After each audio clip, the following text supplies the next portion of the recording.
Hi, I'm Heavy J, Bog Wizard. Big Mama. and today we're going to talk about multiclassing builds.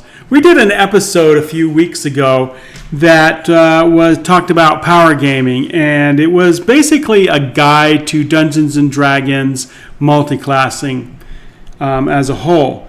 And we thought it would be fun today to come to you guys and let you know about a couple characters that these guys built and played at the table. And I think we're going to start with Big Mama today. How you doing today, Big Mama? I'm good. How are you doing? I'm doing great. So what do you got for us? What character concept did you go with? I was looking to build a dragon hunter, basically. Nice. And so what's your build? So I went with a rogue ranger, and I was looking for that dragon hunter, so I wanted that in the wilds, could hunt things and be sneaky. That's pretty cool. So I designed an 8th level one-shot that you played this game in, or you played this character in, right? So what classes did you start with? So I started with the ranger class, and then added the rogue. Okay. And what race did you go with? I went with the drow. Why'd you go with a drow with that build? I went with it because I was looking for the decks and some of the benefits that came with it, of the defenses and things. Yeah, I would imagine you'd have to have a high dex to play something like that. Yep, I do. I've actually got my decks to 20. Nice, very nice. Did you take any feats? And if you did, what were they?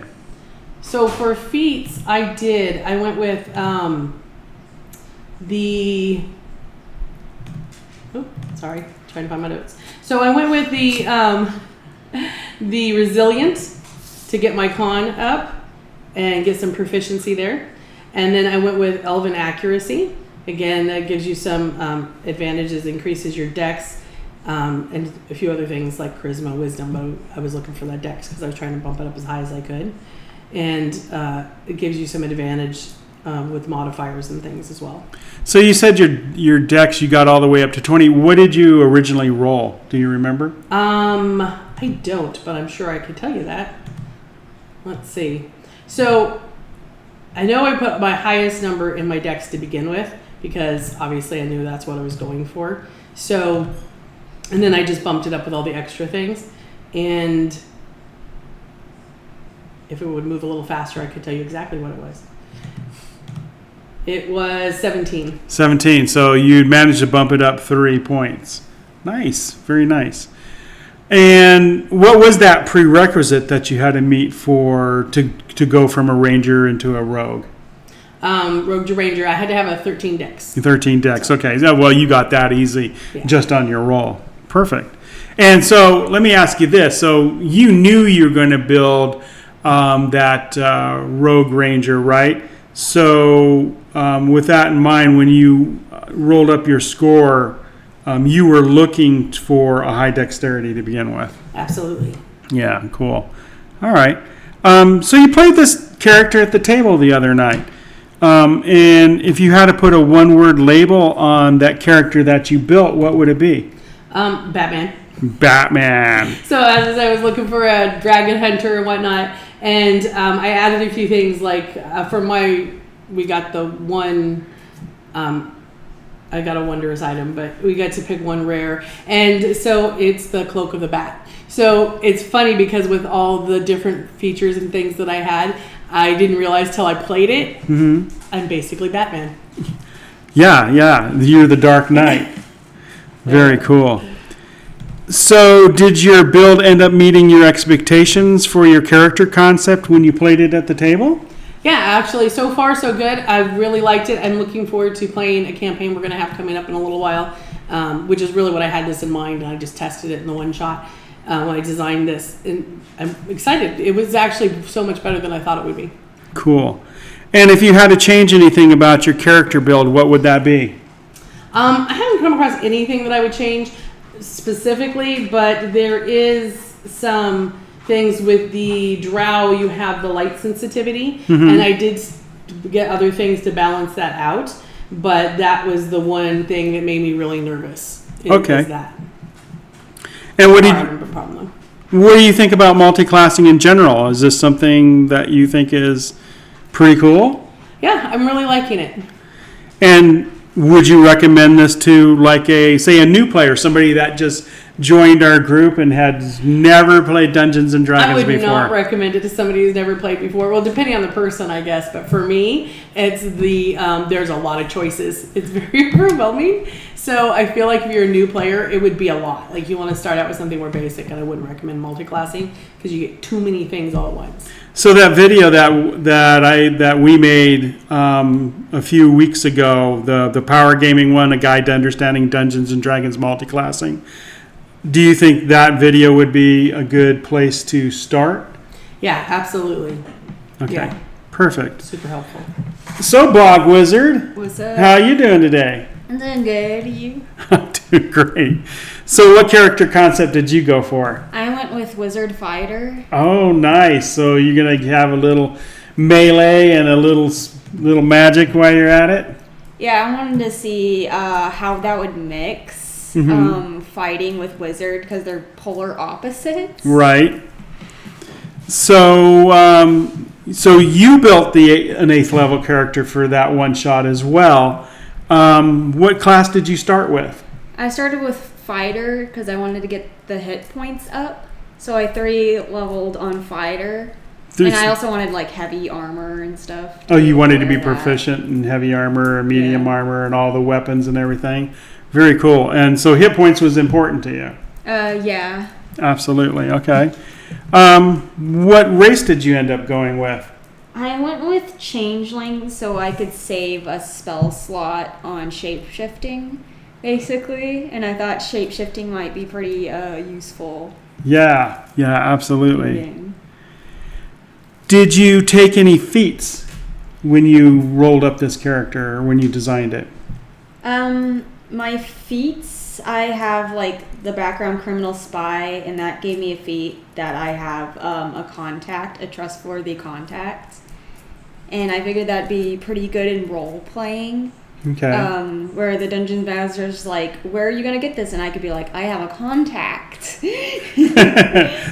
Nice. Okay. We do that a lot. We've learned how our GM works. Yeah. You guys have have a reason. You guys have figured me out, huh? All right. So what prerequisite did you have to meet when you went from the fighter and into the wizard class? I had to have an intelligence of 13 or higher. Good thing I didn't have to have any wisdom because my wisdom's like a -1. It sucks. I'm very intelligent. I'm just not that wise. You're just not very street smart. You're just book smart. That character was, huh? Yeah. You played this character at the table the other night, and if you had to put a one-word label on that character, what would it be?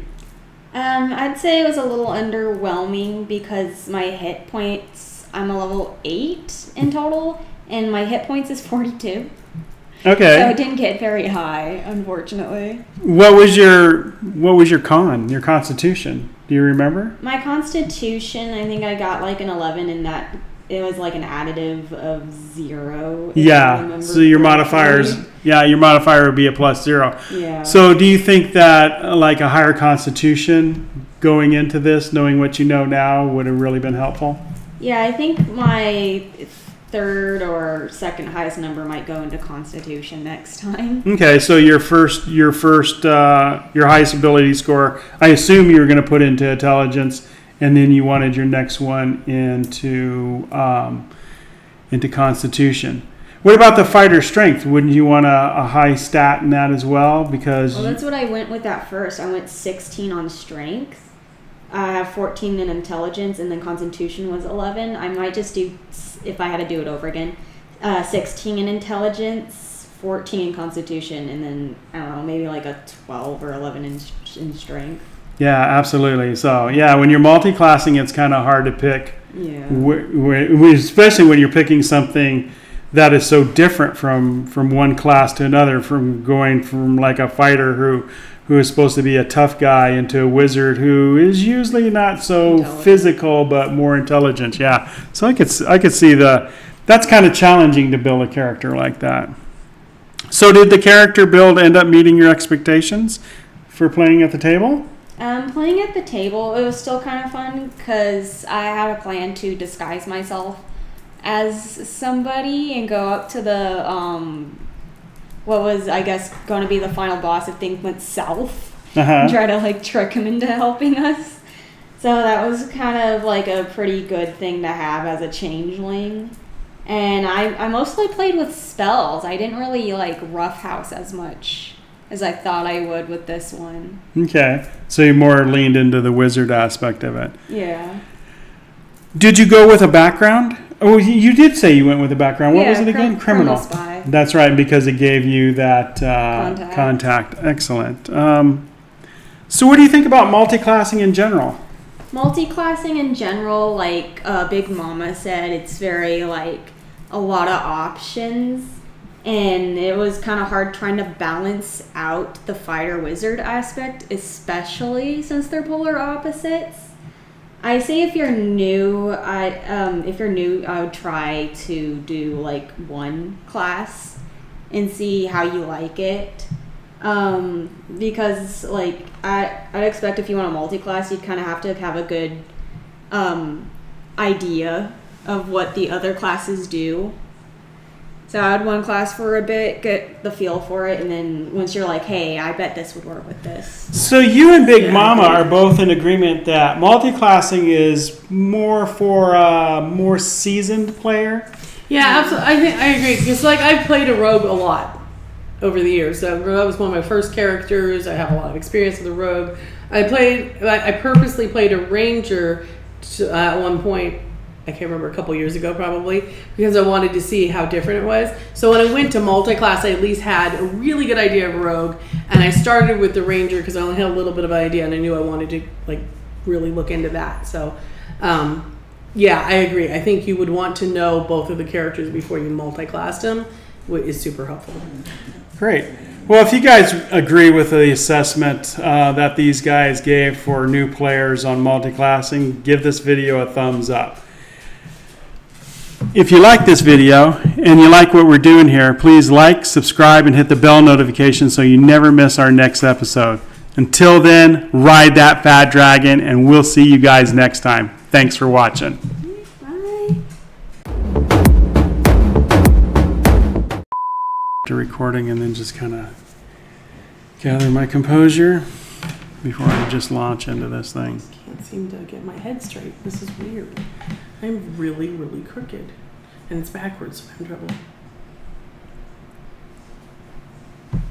Okay. Ready? Let's do this. Yeah. Yes, let's do this. Hi, I'm Heavy J. Bog Wizard.